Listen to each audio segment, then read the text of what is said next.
Ninguém teria acreditado, nos últimos anos do século XIX, que este mundo era observado atenta e minuciosamente por inteligências superiores à do homem, e, no entanto, igualmente mortais. Que enquanto os homens se ocupavam de seus vários interesses, eram examinados e estudados, talvez com o mesmo zelo com que alguém munido de um microscópio examina as efêmeras criaturas que fervilham e se multiplicam numa gota d'água. Com infinita complacência, os homens iam de um lado a outro deste globo com seus pequenos afazeres, serenos na segurança de seu império sobre a matéria. É possível que os infusórios sob microscópio façam o mesmo. Ninguém pensava nos planetas mais antigos do espaço como fontes de perigo para a humanidade, ou pensava-se neles apenas para descartar a ideia de vida nesses mundos como impossível ou improvável. É curioso relembrar alguns dos hábitos mentais desses dias passados. No máximo, os homens terráqueos fantasiavam que poderia haver outros homens em Marte, talvez inferiores a si próprios e dispostos a acolher uma expedição missionária. Antes da virada do século, começaria a grande desilusão. Em 1899, foram captados sinais de rádio de um satélite artificial orbitando nosso planeta. Com o advento da viagem espacial no século XX, o misterioso objeto foi fotografado e estudado. Uma mensagem decodificada por um cientista indicou a origem alienígena e a idade pré-histórica do aparelho. Compreender a história deste sentinela extraterrestre pode ser difícil, mas isso não significa que não vale a pena tentar. Podemos aprender lições valiosas ao buscar respostas sobre o Cavaleiro Negro. Desde seus primeiros passos, a humanidade depara-se com episódios incompreensíveis que inspiram estranheza e temor.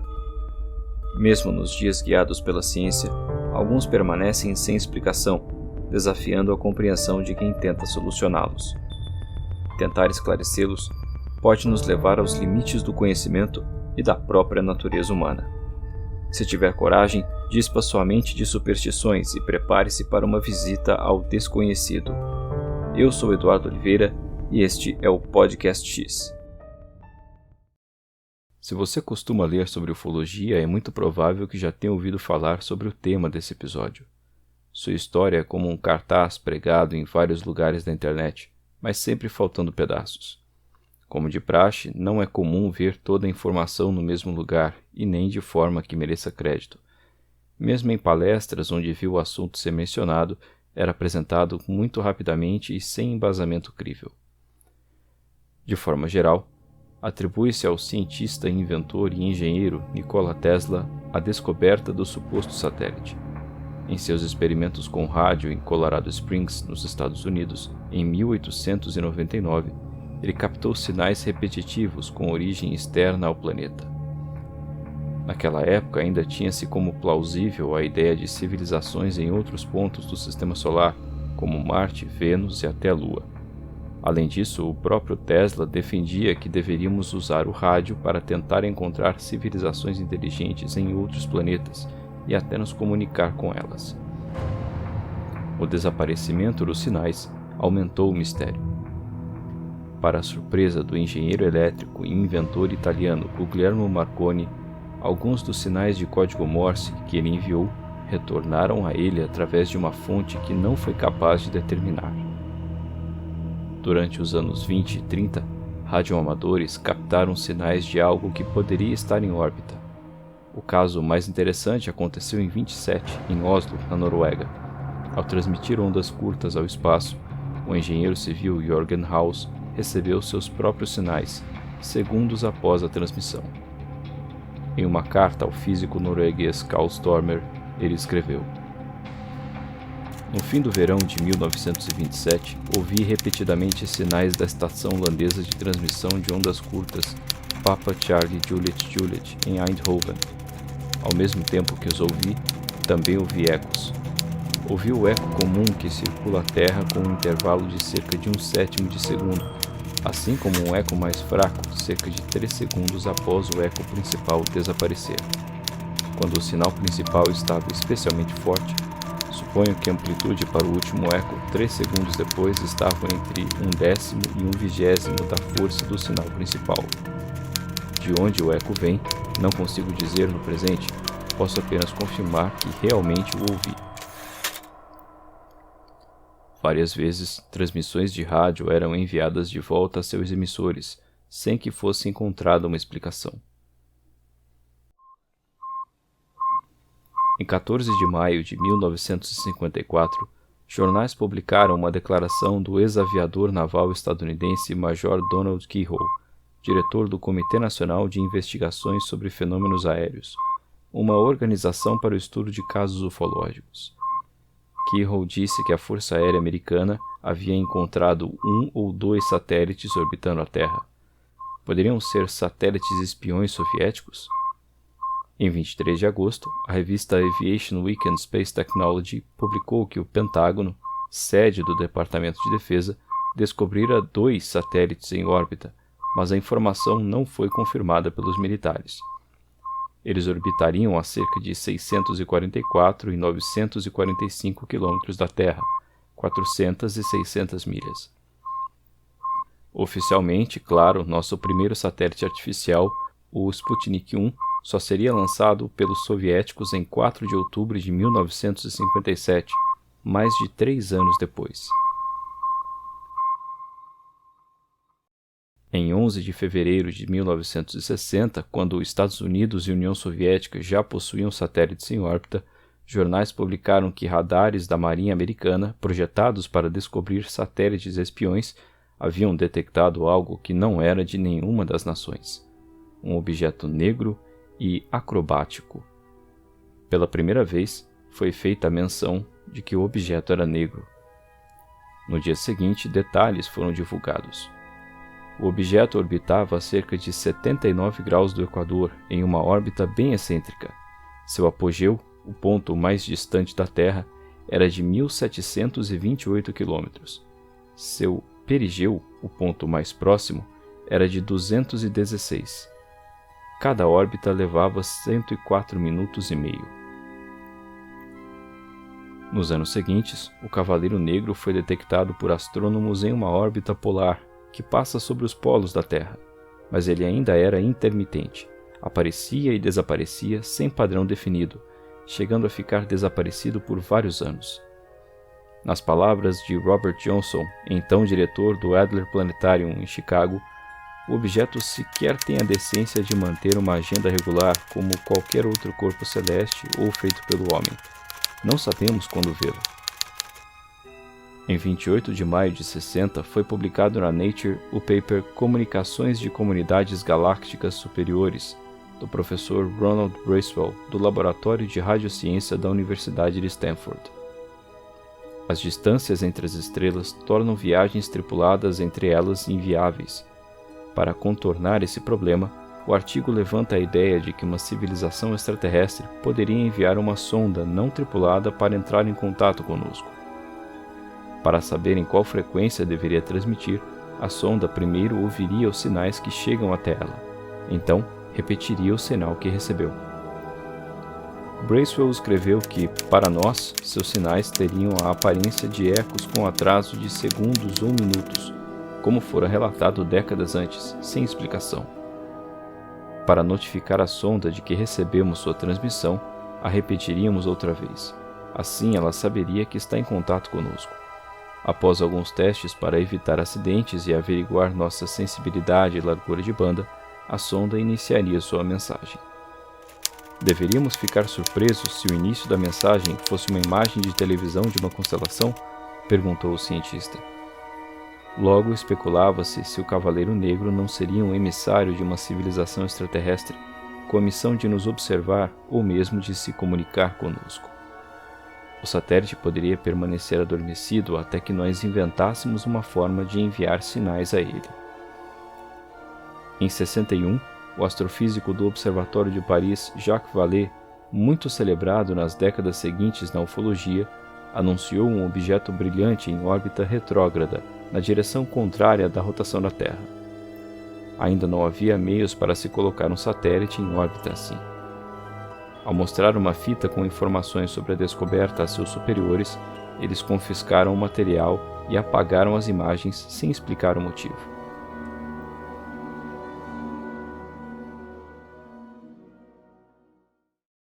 Maio de 1963, Missão Mercury 9.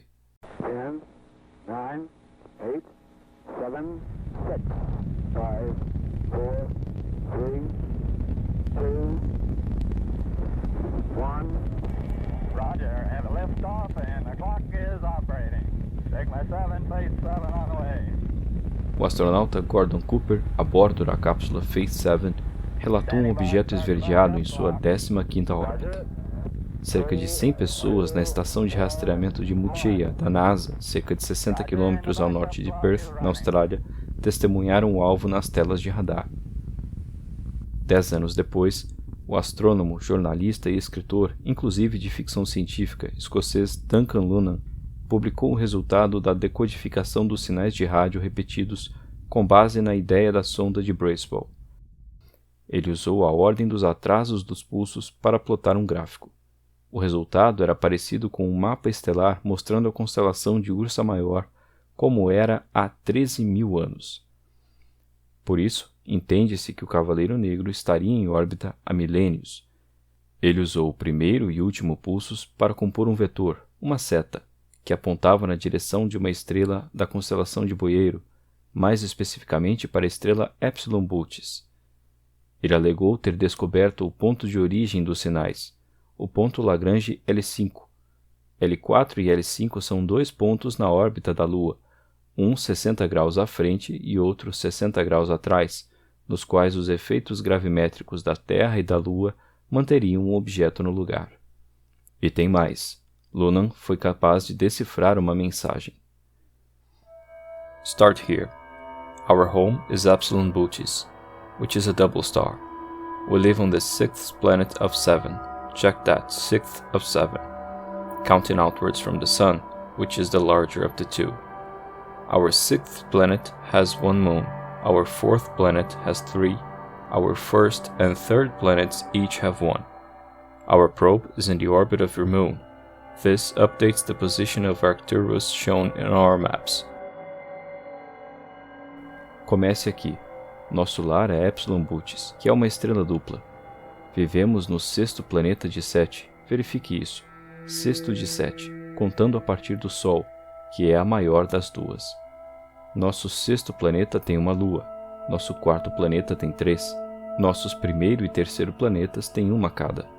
Nossa sonda está em órbita de sua lua. Isso atualiza a posição de Arcturus mostrada em nossos mapas. Apontaram sua direção no céu, explicaram que Epsilon Bootes é uma estrela dupla e indicaram os planetas e suas respectivas luas, apontando de onde vem. Um verdadeiro cumprimento interestelar. Em 1979, o tabloide americano National Enquirer publicou uma matéria intitulada OVNI danificado orbitando a Terra, noticiando que cientistas soviéticos teriam encontrado detritos de uma nave alienígena em órbita do planeta. Em uma entrevista publicada em um livro de Erich von Däniken, autor de Eram os Deuses Astronautas, dizem que a nave do planeta Phaeton teria se quebrado em 2 partes grandes e 8 menores. Desde os anos 50, governos acusados de acobertamento insistem em negar a detecção do satélite alienígena. O que poderia servir como uma prova cabal? Uma foto? Que tal várias? Sim, o sentinela extraterrestre que nos observa desde a pré-história já foi fotografado em diferentes ocasiões. Se quiser ver a foto mais famosa, pesquise pelo código STS 088-724-66. Foi tirada em 11 de dezembro de 1998 pela tripulação do ônibus espacial Endeavour durante a missão STS-88, a primeira da construção da Estação Espacial Internacional. A nave estava a 396 km de altitude sobre o Atlântico, próximo à África do Sul. Claramente há uma forma escura contra a atmosfera terrestre, a evidência definitiva do Cavaleiro Negro.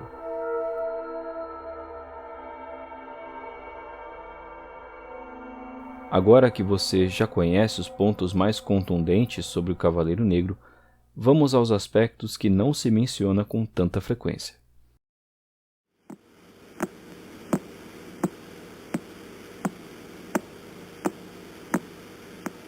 Em 28 de novembro de 1967, a astrofísica Jocelyn Bell Burnell e o radioastrônomo Anthony Hewish observaram independentemente pulsos de rádio separados por 1 segundo e 33 centésimos, no mesmo tempo sideral, oriundos do mesmo ponto do céu. Logo, eliminaram a maioria das fontes astrofísicas de radiação e, como os pulsos eram simultâneos, não poderiam ser algum tipo de interferência causada por atividade humana.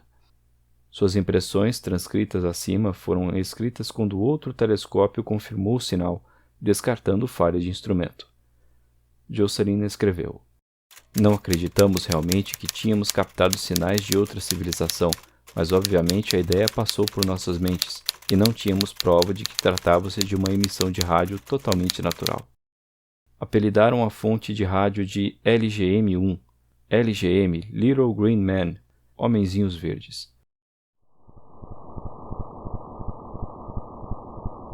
A hipótese dos homenzinhos só seria abandonada totalmente quando outra fonte pulsante de rádio foi descoberta em outra parte do céu. E assim foram descobertos os pulsares, estrelas de nêutrons ou anãs brancas muito pequenas e extremamente massivas, com um campo magnético fortíssimo em rotação, que emitem feixes de radiação eletromagnética. A radiação é captada quando o feixe passa apontando para a Terra, como um farol, rotacionando em períodos curtos e regulares. É amplamente aceito que esta seja a fonte dos sinais captados por Tesla.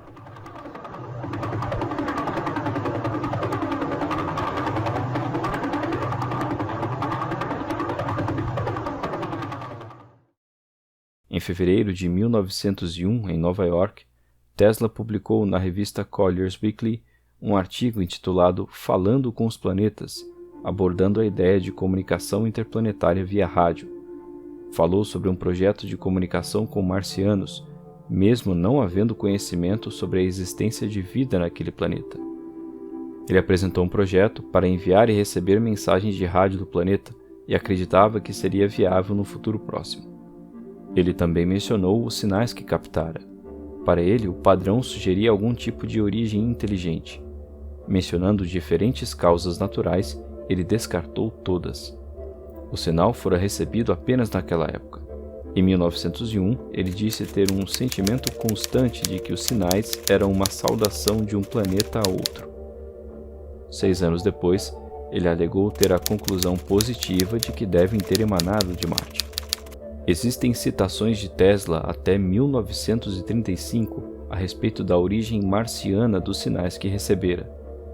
Não há indicação de que ele tenha dito que era um satélite em órbita da Terra. Lembra-se dos ecos que Marconi ouviu e que House captou em 27? Tratavam-se de ecos de longo atraso, caracterizados por um intervalo superior a 2 segundos e 7 décimos. O que pode ter causado os ecos que eles ouviram? Há várias explicações plausíveis. A principal evoca efeitos na ionosfera capazes de refletir ondas de rádio. A ionosfera é a camada superior da atmosfera, começando em 60 km de altitude. Quanto à declaração de Keyhoe, de 54, de que a Força Aérea Americana tinha conhecimento de 2 satélites em órbita e mantinha segredo, é dito que não deve ser levada a sério, porque ele estava promovendo um livro sobre OVNIs na época. De fato, ele escreveu vários livros com a expressão Flying Saucer, disco voador, no título. Quanto aos 2 satélites mencionados pela Aviation Week and Space Technology em 23 de agosto daquele ano, a curta matéria menciona que o Dr. Lincoln LePaz, especialista em corpos espaciais da Universidade do Novo México, os identificara como naturais. Em 29 de agosto, uma matéria no New York Times abordava atividades militares de detecção de satélites. Embora o Sputnik 1 ainda não tivesse sido lançado, era a Guerra Fria e eles não sabiam tudo o que se passava do outro lado. O Times também mencionou LePaz e os 2 corpos naturais. Em outubro, também no Times, LePaz desmentiu, dizendo que havia busca por possíveis corpos semelhantes, mas não havia encontrado. Lembra-se do objeto negro que a Marinha Americana estava rastreando em fevereiro de 60? Em março, os militares confirmaram que era um revestimento de um lançamento de satélite da série Discoverer, com menos de 6 metros. É claro que explicações não extraordinárias não recebem tanta atenção, especialmente se vierem de militares. O Discoverer 8 foi lançado em 20 de novembro de 59. O lançamento em si correu bem, mas a ejeção da cápsula de 136 kg nem tanto. Os revestimentos se separaram conforme planejado, mas a cápsula desgarrou-se no espaço, entrando em uma órbita similar à do objeto, e foi declarada como perdida. A Marinha rastreou um dos revestimentos, que tinha uma órbita de 103 minutos a 80 graus, com apogeu de 950 km e perigeu de 187. Em 92, a Agência de Inteligência Central revelou o programa Corona, no qual os Discoverers eram na verdade satélites espiões. Eram lançados em órbitas polares, pois elas permitem uma cobertura virtual de toda a superfície do planeta. Como ainda não havia como transmitir as imagens, usavam filmes fotográficos que seriam enviados de volta à Terra. A cápsula entraria na atmosfera e, após a abertura dos paraquedas, a câmera KH-1 seria recuperada em pleno ar por uma aeronave JC-130. O programa Corona espiou a China e a União Soviética de 58 a 72, com dezenas de satélites. Seria este o motivo para o Cavaleiro Negro aparecer e desaparecer sem aviso e sem padrão? O programa Discoverer era fachada, mas segundo os documentos liberados, os lançamentos e resultados relatados em jornais eram verdadeiros. A câmera a bordo do Discovery 8 foi mesmo perdida e os revestimentos e órbitas excêntricas eram reais. Maio de 63, missão Mercury 9. 7, 6, 5, 4, 3, Os equipamentos de Gordon Cooper falharam e o astronauta inalou dióxido de carbono em excesso, o que o fez alucinar. E não há relatos do pessoal na Austrália a respeito do alvo no radar. Cooper fez vários relatos de OVNIs ao longo da carreira e faleceu em 2004, inflexível sobre um grupo de OVNIs que o teria sobrevoado quando estava baseado na Alemanha, mesmo que ninguém mais tivesse confirmado o relato. Sobre a Mercury 9, sua posição também era firme, porém contrária. Nunca acontecera. Ele até chegou a oferecer as próprias transcrições originais, nas quais não há menção alguma do OVNI. As transcrições oficiais da NASA também não incluem o avistamento. Quanto à mensagem decodificada do Cavaleiro Negro, há algumas perguntas pertinentes que fiz assim que li essa história pela primeira vez. Como esses alienígenas chamam as estrelas pelos mesmos nomes que nós? E falam inglês? Aprendemos todas as línguas da Terra através da internet. Ah, sim. Então tá explicado. Mas falando sério, e as estrelas mencionadas nessa mensagem? Arcturus é a estrela mais brilhante de Boeiro, a alfa da constelação, e é uma das mais brilhantes de todo o nosso céu. Está a 33 anos-luz, tem um diâmetro 25 vezes maior que o do Sol e 3,5 massas solares. Visível a olho nu, Epsilon Bootis, também chamada de Isar e Mizaki, é sim uma estrela dupla e está a 210 anos-luz. A mais brilhante, Epsilon Bootis A, tem 4,5 vezes a massa do Sol e um diâmetro 33 vezes maior. Estima-se sua idade em 37 milhões de anos. A Terra se formou há cerca de 4 bilhões e 600 milhões de anos. Seus oceanos se formaram por volta de 4 bilhões 410 milhões de anos atrás. A partir daí, acredita-se que a vida não tenha demorado a surgir, no máximo há 3 bilhões e 770 milhões de anos. Nossa espécie só apareceu aqui há cerca de 350 mil anos. Criamos aviões, computadores e naves espaciais relativamente simples apenas no último século. Menos de 40 milhões de anos. Seria tempo suficiente para o desenvolvimento de uma civilização inteligente? Inteligente a ponto de enviar uma sonda a outro sistema solar a centenas de anos-luz? Em 76, Lonan reconsiderou a tal mensagem, admitindo que cometera erros completos e que seus métodos não tinham base científica. Quanto ao mapa estelar, os dados foram alterados para compor a imagem resultante. Um dos ecos teve o atraso alterado de 3 para 13 segundos. Também foram usados ecos sem fonte registrada. Isso explica os saltos rápidos para as conclusões que ele obteve com o gráfico. Além disso, o escocês afirmara que a mensagem vinha do ponto Lagrange L5 na órbita lunar, fora da órbita polar. Convenientemente, a mudança de órbitas faz parte da lenda do satélite fantasma. A notícia de que cientistas soviéticos descobriram detritos de uma nave alienígena em órbita também não merece tanto crédito. Os cientistas em questão, na verdade, são autores de ficção científica, ufologia e criptozoologia. Um deles era um professor universitário que afirmava que o evento de Tunguska, a explosão de um cometa ou asteroide sobre a Sibéria em 1908, fora na verdade causada por uma nave alienígena. Se você já leu Erich von Däniken e Zecharia Sitchin, os papas fundadores da hipótese dos deuses astronautas, já deve ter ouvido falar em Alexandre Kazantsev, autor de ficção científica russo. Ele está na lista de descobridores dos destroços da nave. Eles já tinham surgido com outras histórias desse tipo antes, e nunca apresentaram evidências a respeito do Cavaleiro Negro, nem do resto.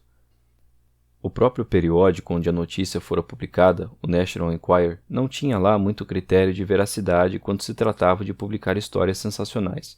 Basta pesquisar as manchetes deles. Para não dizer que nada disso é verdade, em 68, John Bagby, da Divisão de Pesquisa e Desenvolvimento da Hughes Aircraft Company, na Califórnia, publicou um artigo com evidências diretas e indiretas de satélites naturais da Terra.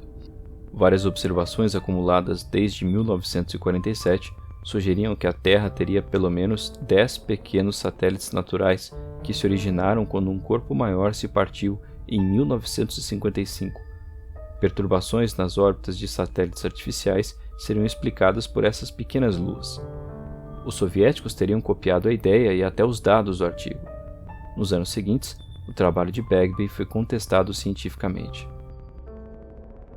Apesar de tudo isso, em 2020, a história de uma nave alienígena avariada na órbita da Terra ressurgiu na internet. Dessa vez já se falava em cadáveres de alienígenas e até em uma missão espacial russo-americana que teria levado astronautas e cosmonautas para examinar e coletar partes do objeto. Mas e a foto feita pelos astronautas no ônibus espacial? Afinal, não pode haver uma prova mais contundente de algo assim do que uma foto. 9, 8. We have a go for main engine start. We have main engine start. 4, 3, 2, 1. We have booster ignition and liftoff of the Space Shuttle Endeavour with the first American element of the International Space Station uniting our efforts in space to achieve our common goals. Os ônibus espaciais sempre voaram em órbitas semi-equatoriais. Um objeto passando em uma órbita polar estaria a dezenas de milhares de quilômetros por hora, rápido demais para ser visível. Imagine para fotos tão nítidas. O objeto negro nas fotografias é uma manta térmica, prateada de um lado e negra do outro, perdida durante uma atividade extraveicular, uma caminhada espacial, conduzida pelos astronautas Jerry Ross e James Newman. Jerry, what the thermal covers got away from you? How did it do that? Jim saw it did it, I'll guarantee you. Where'd it go? It's out my window on the, I don't believe this. As outras fotografias, na verdade, foram tiradas na mesma ocasião. Vídeos mostrando o momento em que a manta térmica se desprende e se afasta estão disponíveis no YouTube e no arquivo público da NASA. Infelizmente, é muito fácil encontrar algumas imagens falsas sendo veiculadas como reais, seja por má índole ou por mera falta de informação. Talvez a mais famosa seja de um objeto negro passando atrás do ônibus espacial. Examinando com atenção é possível notar que esse objeto foi recortado das fotos da STS-88. Também é fácil encontrar vários vídeos de supostas naves alienígenas voando perto da estação espacial, dos ônibus espaciais ou mesmo próximo ao Sol, até sugando energia da estrela, seja lá o que isso queira dizer. De forma geral, podemos catalogar essas imagens como erros de identificação de lixo espacial e gelo e efeitos ópticos e eletrônicos, respectivamente. Quanto a ideias, você pode encontrar de tudo um pouco. Há teorias relacionando o Cavaleiro Negro aos Anunnaki e aos deuses astronautas. Há quem defenda que uma civilização humana super avançada do passado foi para o espaço, para Epsilon Bootes, e enviou ou deixou esse espião aqui para saber como aqueles que ficaram na Terra se viraram. Em abril de 2017, publiquei sobre o Cavaleiro Negro no meu blog de astronomia e comentaram no Facebook. Dizem que já desapareceu esse daí. Como mencionei, a intermitência faz parte da lenda. Por outro lado, não consegui encontrar alegações de que ele teria desaparecido definitivamente, mas creio que não me surpreenderia se encontrasse. Faz parte de teorias da conspiração esquivar-se de testes de falsibilidade, que podem provar que ela é falsa. Desaparecer, mesmo que temporariamente, seria uma manobra conveniente para inviabilizar a obtenção de mais evidências. É como o dragão na garagem do Carl Sagan. Sempre que existe algum teste que pode comprovar ou derrubar uma hipótese, aparece uma característica do objeto de estudo que permite um resultado negativo, mas ainda mantém a viabilidade da hipótese. Você não acha estranho que, nas décadas mais recentes, com tantos astrônomos amadores, alguns muito bem equipados, aliás, inclusive especializados em acompanhar satélites, e radioamadores, eles diminuíram nas últimas décadas, é verdade. Não é estranho que nenhum tenha alegado encontrar o Cavaleiro Negro? Nas palavras de Martina Redpath, do Armagh Planetarium, na Irlanda do Norte, o Cavaleiro Negro é um emaranhado de histórias completamente distintas, relatos de observações científicas incomuns, autores promovendo ideias marginais, satélites espiões secretos e pessoas interpretando fotos equivocadamente. Esses ingredientes foram cortados, misturados juntos e cozidos na internet para um bocado inconsistente e incoerente de mitos. Parece que o único mistério restante é o nome Cavaleiro Negro. Durante a corrida espacial, um foguete britânico chamado Black Knight estava sendo usado em conjunto com mísseis Blue Streak para testar a reentrada na atmosfera.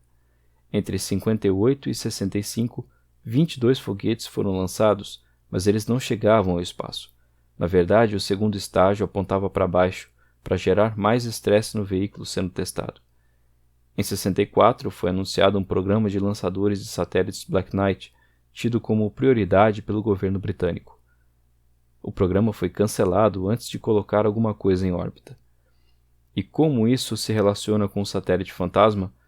Na verdade, eu não consigo dizer. Para mim, a princípio, não parece haver ligação. Mas você deve concordar comigo que o nome Cavaleiro Negro é muito bom para o marketing de uma coisa assim. Mesmo sendo uma história escandalosa, mal embasada, construída sem nexo e até envolvendo informações falsas, sua propaganda ainda convence muita gente. Parece até obra de marqueteiro de político. Pois assim aconteceu, como eu e muitos poderíamos ter previsto se a fantasia das histórias não tivesse cegado nossas mentes. O anseio pelo encontro com o extraordinário interfere na humanidade desde o início, e em nossos antepassados pré-humanos desde que se estabeleceu a curiosidade pelo mundo. Mas pela virtude do questionamento crítico de nossa espécie, desenvolvemos um poder de resistência. A nenhuma história extraordinária sucumbimos sem luta, e a muitas, como aquelas que desvanecem facilmente sob escrutínio, somos totalmente imunes. Não há sustento para o sentinela extraterrestre. Quando sua história se construiu, os detalhes trabalharam para sua queda. Já quando a conheci, estava irrevogavelmente condenada, ainda mais a cada capítulo, mesmo quando mais pessoas a apoiavam. Era inevitável. Com inúmeros crentes na fantasia, a história comprou seu lugar no folclore, e isso é dela contra todos os que tentam explicá-la. Ainda seria se fossem os céticos 10 vezes mais poderosos.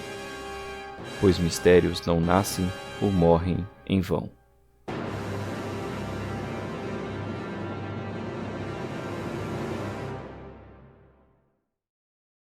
Gostou desse episódio? Então marca o Podcast X onde estiver ouvindo para não perder os próximos.